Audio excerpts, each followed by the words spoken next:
Bonjour à tous, j'espère que vous vous portez bien. Donc aujourd'hui nous essaierons de savoir si les animaux sont eux aussi soumis à la loi naturelle. Si vous avez visionné mes vidéos précédentes, j'imagine que pour vous la réponse est relativement évidente. Mais juste avant de commencer, je voudrais faire juste une petite remarque, car certains peuvent se demander pourquoi est-ce que je ne fais pas plus de vidéos en rapport direct avec l'actualité. C'est vrai qu'entre les dictatures qui se mettent en place, les vaccins expérimentaux, le tracing, les suiveurs d'ordre qui sont de plus en plus violents et la censure généralisée, les transgressions des libertés et des droits ne manquent pas. Alors pourquoi faire cette vidéo concernant les animaux? En fait, c'est relativement simple. Prenons par exemple la question du vaccin. Quels que soient les reproches qu'on peut faire à la politique vaccinale actuelle, avec ces soi-disant vaccins qui se rapprochent plus de la thérapie génique, le fait qu'ils n'ont pas été correctement testés, le fait qu'ils ouvrent la porte à de futures injections de nanorobots ou autres, tout ça n'a en définitive aucune importance.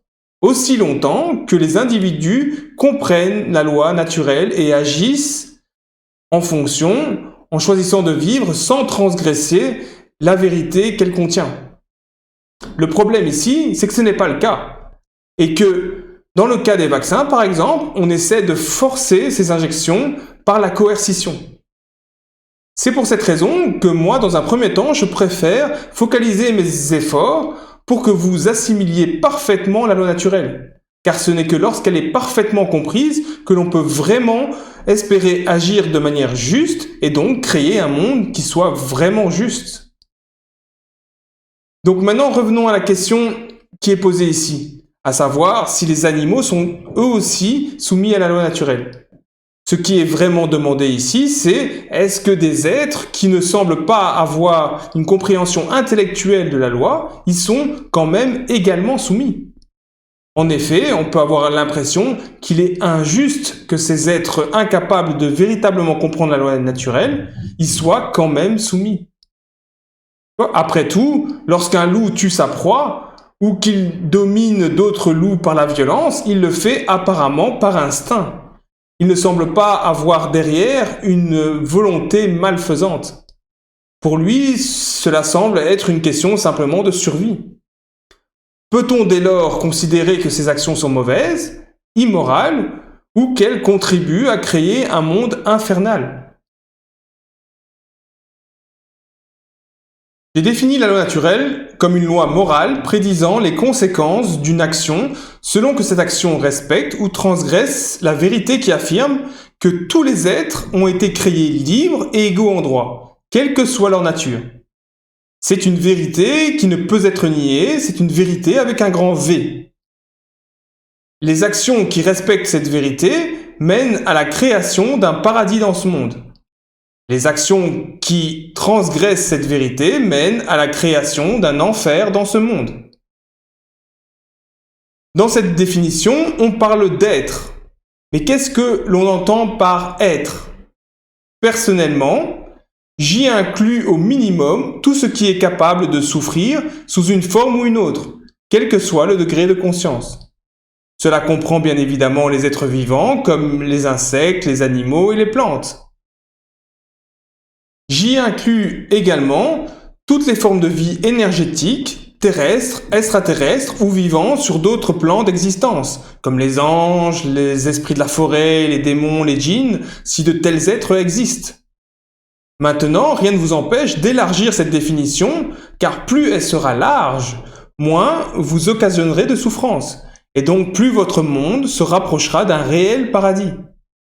En adoptant une attitude ouverte, même lorsque vous vous retrouvez en face de nouvelles formes de vie, votre priorité sera de respecter leurs droits et leurs libertés.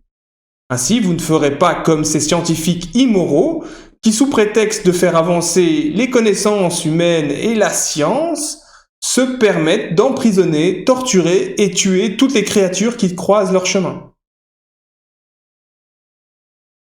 Maintenant, revenons au point qui nous intéresse particulièrement ici, c'est-à-dire qui est soumis à cette loi. Vous devez voir cette loi comme la loi de la gravité. Elle est d'application indépendamment des croyances, indépendamment du degré de conscience de l'être en présence. Dans le cas de la loi de la gravité, un insecte y est soumis qu'ils la comprennent ou pas. Un enfant y est soumis, comme y est soumis le plus grand expert en physique. Le fait d'y croire ou pas ne change strictement rien, le fait de la comprendre ou pas ne change rien non plus. Tu sautes d'une falaise, tu t'écrases en bas, quelles que soient tes croyances, ton niveau de conscience ou d'innocence. Tous les êtres matériels semblent y être soumis dans cette réalité.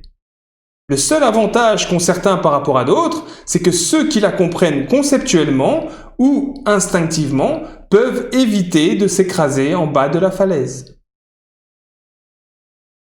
Pour la loi naturelle, c'est exactement la même chose. Elle s'applique à tous sans distinction. Que vous en soyez conscient ou pas, que vous y croyez ou pas, que vous soyez un innocent bébé ou la pire des crapules, cela n'a aucune importance.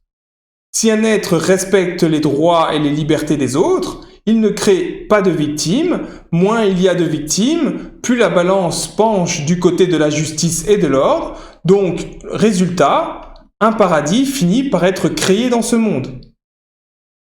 D'un autre côté, si un être viole les droits des autres, il crée de la souffrance, chaque transgression fait pencher la balance un peu plus du côté du chaos, et plus la balance penche du côté de l'ombre, plus l'enfer se manifeste dans ce monde.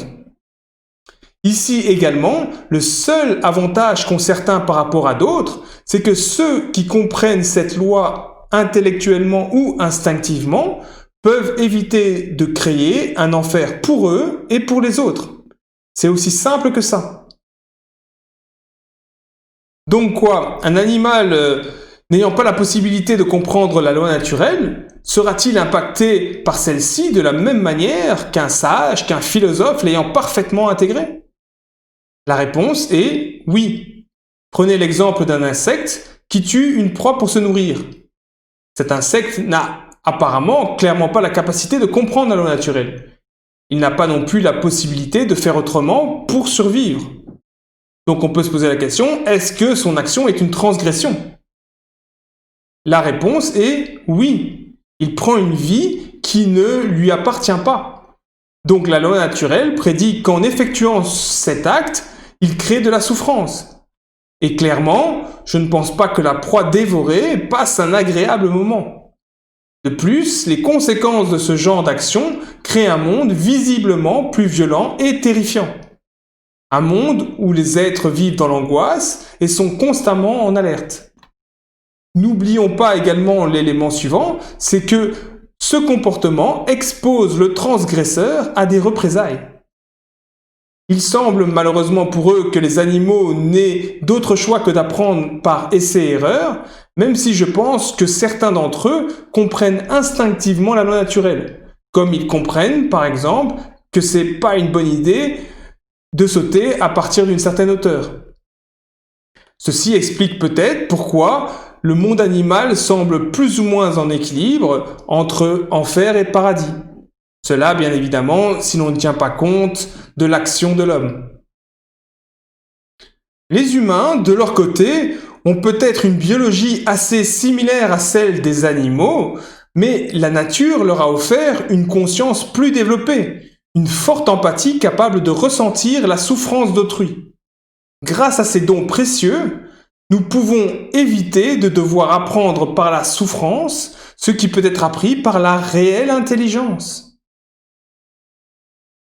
Pour finir, cette citation de Charles Darwin, un scientifique biologiste naturaliste du 19e siècle, qui disait « Il n'y a pas de différence fondamentale entre l'homme et les animaux dans leur capacité de ressentir du plaisir et de la douleur, du bonheur et de la misère. » Bien évidemment, au vu de ce qu'on a dit ici, la principale différence réside dans la capacité de l'homme à comprendre la loi naturelle afin d'agir avec sagesse et ainsi éviter les conséquences infernales. Donc j'espère que cette courte vidéo a permis de clarifier votre compréhension du fonctionnement de la loi naturelle, que vous comprenez parfaitement maintenant que cette loi n'a pas d'exception, et que les animaux, eux aussi, y sont soumis. N'hésitez pas à me contacter si ce n'est toujours pas clair, ou bien si vous avez des remarques particulières. Sur ce, comme toujours, je vous remercie de votre attention, Utilisez toujours votre réelle intelligence avant d'agir et je vous dis à bientôt.